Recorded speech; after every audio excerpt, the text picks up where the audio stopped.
Labour's accused the government of cultural vandalism. Kevin Brennan is Labour MP for Cardiff West and member of the Digital Culture, Media and Sport Select Committee. Kevin, hello.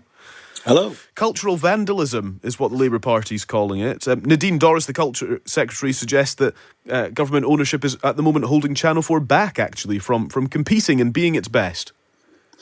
Well, actually, it's doing remarkably well, Channel 4. It has made a surplus in the last year, all of which gets reinvested back into programmes, all made by independent producers all around the UK.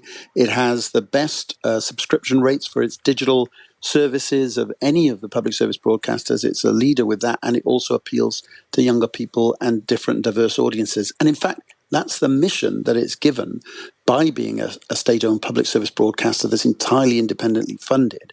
And it does it very well. So it's not really that mystifying why Nadine Dorris seems to want to do this. It's a hardy perennial that comes up every so often from people of trying to privatise Channel 4. But if you did it, they won't raise much money. That's just in the nature of these things, particularly if you're trying to sell it off and keep its special mission in place. That won't work with shareholders having to make demands to make profits, to return profits to shareholders and to the city. And that's why it is a bit of cultural vandalism. That's something that's unique, that's British, and a bit different. In your assessment then, from the Digital Culture, Media and Sport Select Committee, in terms of the sell-off, I understand it requires MPs to actually vote for that. Is that a realistic prospect? Well, it'll require legislation, so it will require the government to pass an Act of Parliament.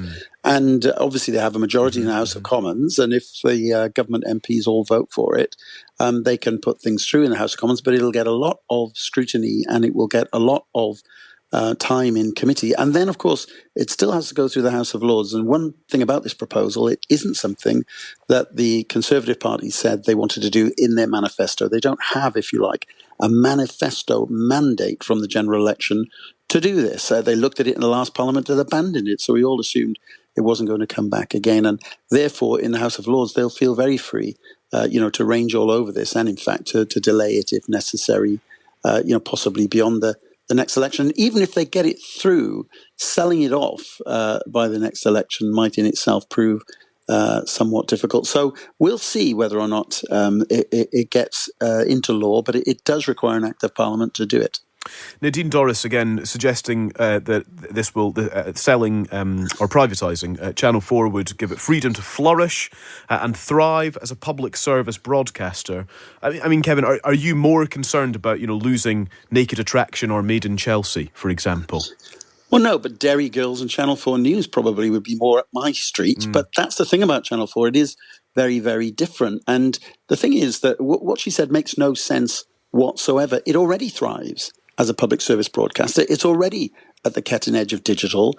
Is it going to be bought by ITV? What's the point of that? ITV had to massively cut their regional news, when they got into financial trouble with their shareholders. Will it be another Channel 5? Do we need another Channel 5? They're doing a good job. We don't need to replicate that.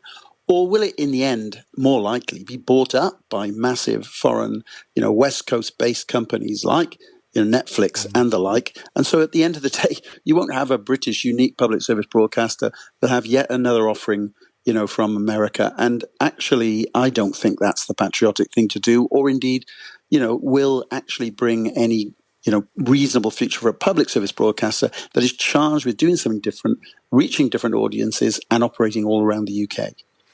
The political conversation, argument, perhaps, will continue, I'm sure. Kevin, thank you very much for your time. Good to speak to you.